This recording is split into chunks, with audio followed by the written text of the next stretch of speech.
Hello everyone, welcome to my YouTube channel myself Neha Goyal.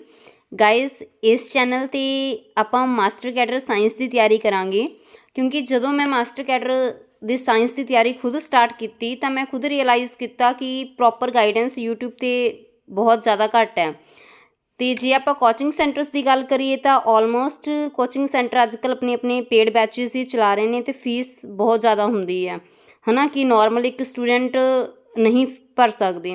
But guys आप इत्थे जो तैयारी करांगे सारी फ्री ऑफ कॉस्ट ही करांगे, ठीक है। सो वैसे अपने मास्टर कैडर दे विच 5 सबजैक्ट्स होंदे ने। हुण तक ये सिस्टम है कि 5 दे विचों आपां कोई भी 3 सबजैक्ट चूज़ कर सकते हैं अपनी मर्जी के अकॉर्डिंग, ठीक है। वो कॉम्बीनेशन आप कुछ भी रख सकते होंगे हाँ। सो बट जो आप इत्थे तैयारी करांगे वो आप मेनली करांगे 3 सबजैक्ट्स की।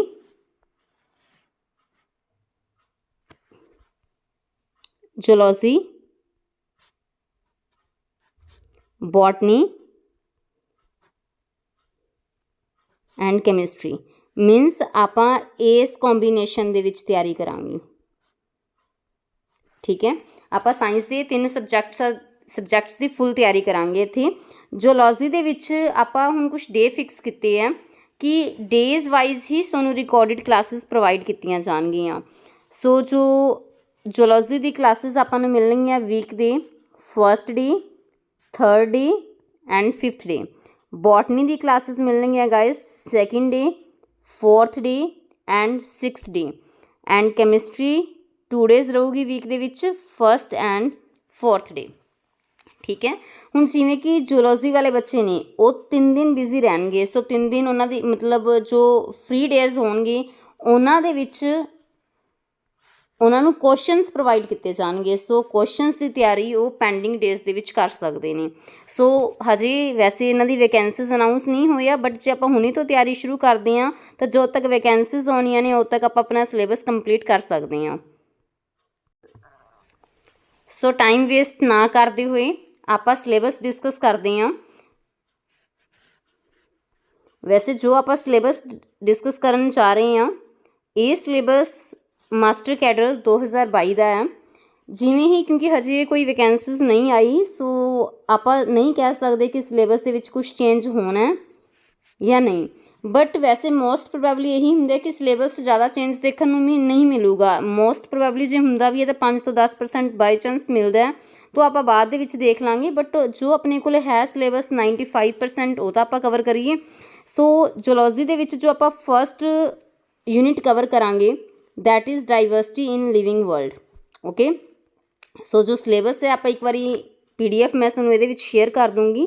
बट जो मेन यूनिट्स है तुम यूनिट्स के नेम देख लो कि केड़ी यूनिट्स अपने को सिलेबस के है। सो यूनिट फर्स्ट है डाइवर्सिटी इन लिविंग वर्ल्ड जिदे आप अलग अलग ऑर्गेनिजम्स के साइंटिफिक नेम उन्होंने टैक्सोनॉमी बारे स्टडी करांगे, ठीक है। इस यूनिट के आप एनीमल किंगडम के अलग अलग फाइलम्स बारे पढ़ना है कि एनीमल किंगडम के केड़े फाइलम होंगे ने उन्होंने मेन फीचर बारे पढ़ना है क्योंकि हर एक फाइलम के कुछ फीचर होंगे ने उन्होंने फीचर्स तो ही आप डिसाइड करते हैं कि जो ये ऑर्गेनिज्म है वो किस फाइलम का है, ठीक है। सो सैकेंड यूनिट अपने को जो आती है इत्थे that is structural organisation in animals. Guys इस चीज़ में ध्यान दो कि वैसे अपने को एनीमल जो टिश्यूज़ है आप उन्होंने इत्थे पढ़ना है, ठीक है। वैसे देखा जाए तो जो अपने को टिश्यू है टिश्यू के एनीमल टिश्यू भी आ जाता है तो अपने को प्लांट टिश्यू भी आ जाता है। वैसे आप दोनों ही पढ़ने हैं मास्टर कैडर साइंस के बस एनीमल टिश्यू आप जूलॉजी के पढ़ लाँगे तो प्लांट टिश्यू आप बॉटनी के कवर करांगे। क्लीयर है।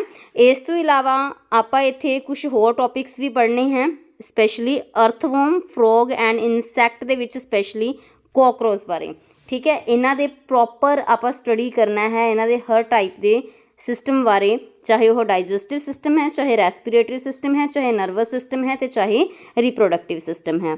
क्लीयर। इस तो बाद यूनिट थर्ड कैरी करती है एनीमल फिजियोलॉजी नूं। एनीमल फिजियोलॉजी के अपने को चैप्टर है digestion and absorption, breathing and respiration, circulation, excretion,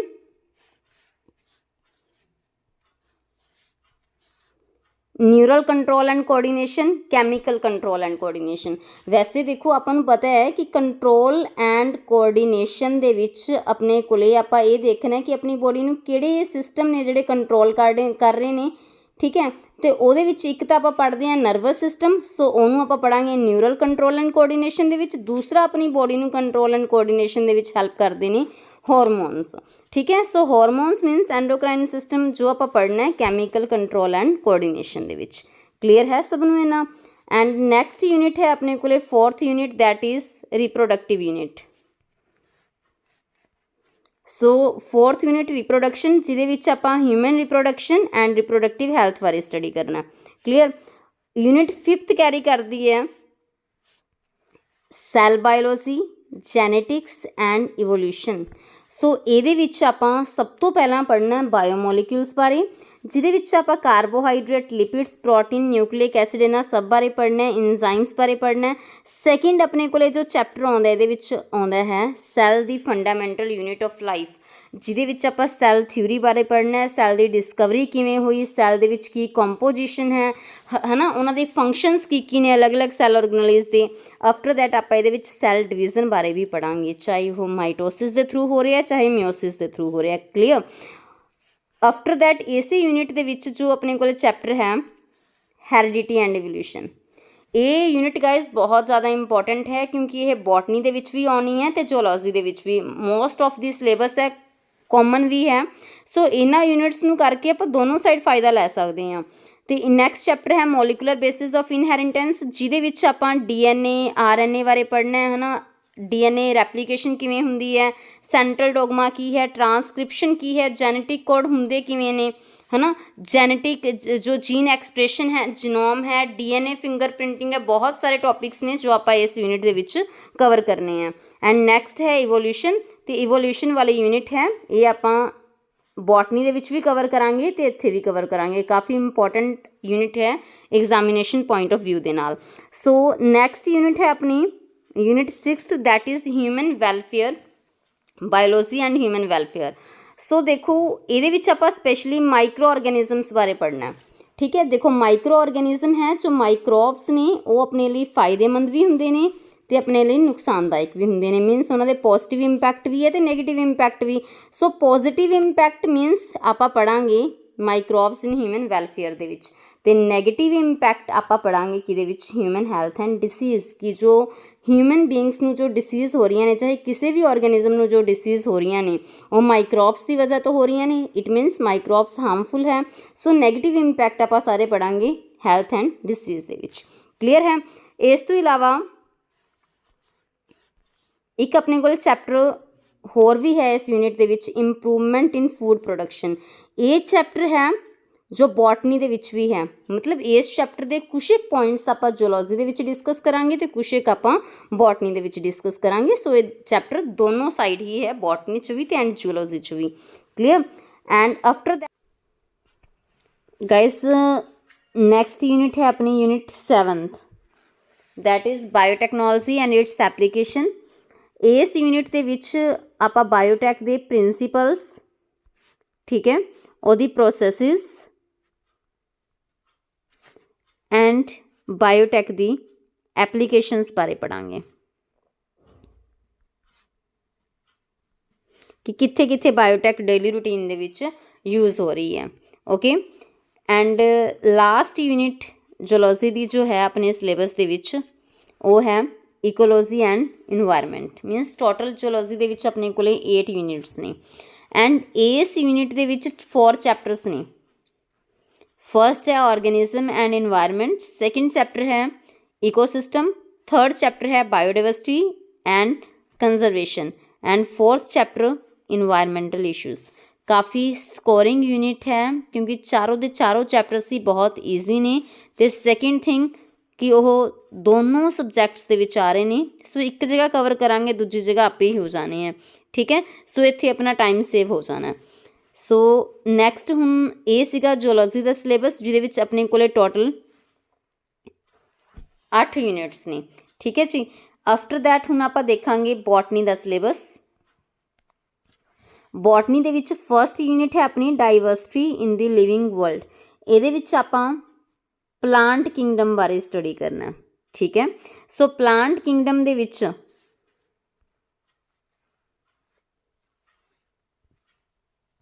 ये देखो, सो प्लांट किंगडम दे विच आपां बिल्कुल मतलब डिटेल नाल इत्थे स्टडी करनी है, क्योंकि काफ़ी डीपली क्वेश्चन इत्थों अपने कोल पूछे जाणगे। उस तो इलावा आपां किंगडम प्रोटिस्टा, किंगडम फंगी, ठीक है, प्लांट किंगडम दे विच तां आपां सारे ही पढ़ने हैं। टेरिडोफाइट्स, जिम्नोस्पर्म, एंजियोस्पर्म सारे आपां डिटेल नाल, ब्रायोफाइट्स डिस्कस करांगे। सो सैकेंड यूनिट है बॉटनी दे विच अपने कोल स्ट्रक्चरल ऑर्गेनाइजेशन इन प्लांट्स, जिमें कि ये यूनिट अपने को जूलॉजी दे विच भी सी। मैं इसनों उत्थे ही कहा सी कि आपां एनीमल टिश्यूज़ जूलॉजी दे विच पढ़ने हैं, बट प्लांट टिश्यू आपां पढ़ांगे बॉटनी दे विच। इस तो इलावा आपां इत्थे लीफ, स्टैम अते रूट दी मॉर्फोलॉजी बारे पढ़ना है। ठीक है, ते इन्हां दी एनाटोमी बारे पढ़ना है कि किस टाइप दीयां सैल्स अपने कोल इत्थे प्रेजेंट हुंदियां ने, इनफ्लोरेसेंस की हुंदा है, प्लांटेशन की हुंदा है, फ्रूट की हुंदा है, फ्रूट के टाइप्स की ने, सीड की हुंदा है। ओके, एंड कुछ एक फैमिलीज अपने को दित्तियां हुई ने, आपां इन्हां फैमिलीज के कुछ फीचर्स है वो डिस्कस करांगे।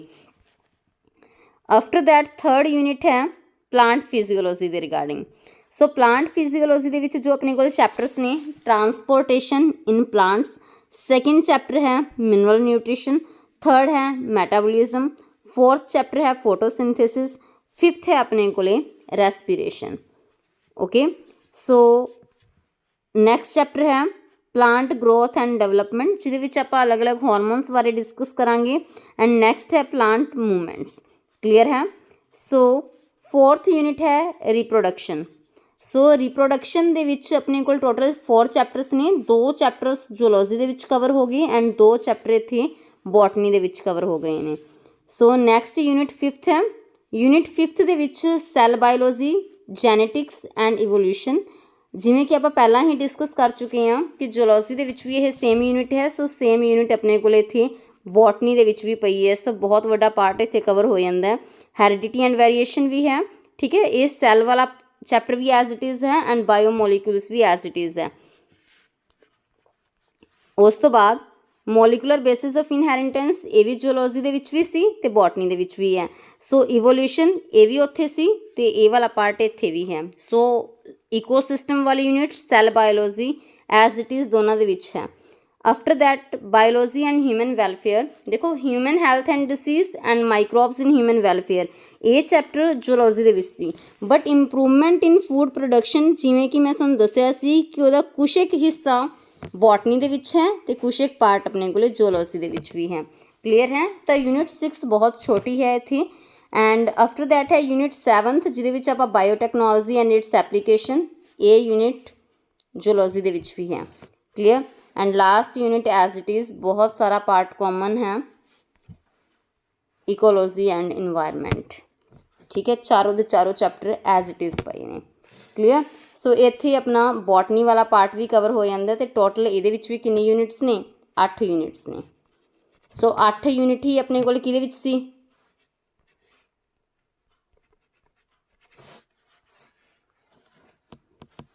जूलॉजी दे विच। सो टोटल वैसे 16 यूनिट्स ने, उहदे विच भी बहुत सारे पार्ट अपने कोल कॉमन है। आफ्टर दैट गाइज हुण आपां कैमिस्ट्री का सिलेबस देखांगे। एक बारी चैप्टर्स देख लैंदे हैं। कैमिस्ट्री दे विच अपने कोल 3 टाइप की कैमिस्ट्री है, physical chemistry, organic and inorganic. So सब तो पहला आपां इत्थे जो सिलेबस देखांगे वो देखांगे फिजिकल कैमिस्ट्री का। सो फिजिकल कैमिस्ट्री जो फर्स्ट चैप्टर है basic principles of chemistry, second है एटॉमिक स्ट्रक्चर, थर्ड है स्टेट्स ऑफ मैटर। ठीक है। सो बायोलॉजी का सिलेबस काफ़ी कम है as compare to chemistry. Fourth है अपने को chemical bonding and molecular structure.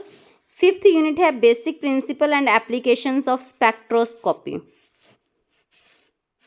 Sixth unit है गाइस इत्थे थर्मोडायनामिक्स, काफ़ी इंपॉर्टेंट यूनिट है। सेवेंथ है इक्विलिब्रियम, काफ़ी क्वेश्चंस इन्हां दोनों यूनिट्स तो कवर होंदे ने।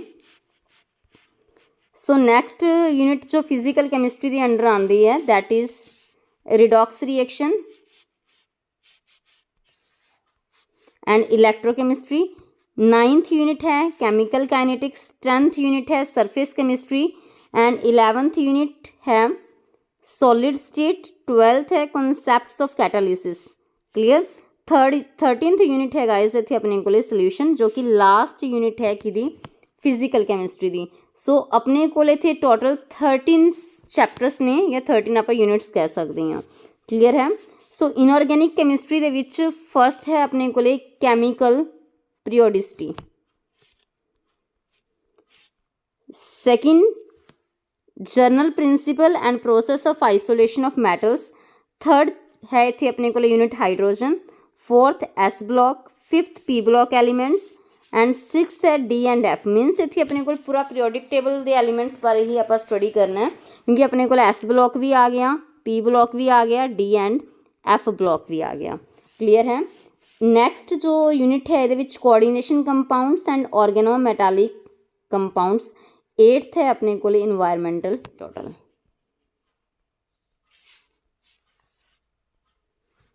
नाइन्थ है न्यूक्लियर केमिस्ट्री, 10th है एनालिटिकल केमिस्ट्री, 11th है बायो इनऑर्गेनिक एंड 12th है physical characterization of inorganic compounds by IR, Raman, NMR, EPR, ये सारे आप ये स्टडी करांगे। क्लीयर है। सो ऑर्गेनिक केमिस्ट्री दे विच फर्स्ट यूनिट है purification and characterization of organic compound, second unit is some basic principles of organic chemistry, third unit है केमिस्ट्री ऑफ हाइड्रोकार्बन, फोर्थ है गाइज इत्थे अपने कोले organic compounds containing halogen, means आप इत्थे हैलो एल्केन्स बारे पढ़ना है। ओके। फिफ्थ है organic compounds containing oxygen, okay, means आप इत्थे अल्कोहल बारे पढ़ांगे, फिनॉल्स बारे पढ़ांगे। नैक्सट है ऑर्गेनिक कंपाउंड्स कंटेनिंग नाइट्रोजन, मीनस आप पढ़ना है अमाइंस बारे, क्योंकि ऑर्गेनिक कंपाउंड जिन्हों के नाइट्रोजन है तो आप इतने अमाइंस बारे बेसिकली डिस्कस करांगे। सो नैक्सट है seventh polymers, eighth biomolecules, ninth है chemistry in everyday life, 10th है कॉमन रिएजेंट्स, 11th है सिलेक्टिव ऑर्गेनिक ट्रांसफॉर्मेशंस, 12th है organic compounds the physical characterization by IR, UV, MS and NMR and 13th है basic principles related to practical chemistry. So ये syllabus है अपना organic का। So guys कल तो सूँ रैगूलर थ्योरी क्लासिस मिलणगियां इस चैनल ते ही, जो आप डे फिक्स किए हुए आ according to that schedule. Clear. And in last students मैं यही कहना चाहूँगी कि वध तो वध इस चैनल नूं शेयर एंड सबसक्राइब करियो, सो दैट ज़्यादा तो ज़्यादा स्टूडेंट्स इस चीज़ का फायदा उठा सकन, क्योंकि ये चैनल आप शुरू ही तां ही कीता है क्योंकि मोस्ट ऑफ द बच्चे पे नहीं कर सकते, तो उन्होंने लिए एग्जामिनेशन पॉइंट ऑफ व्यू के अकॉर्डिंग ये जो क्लासेस है बहुत ज़्यादा बेनीफिशियल रहनगियां। Okay, thank you.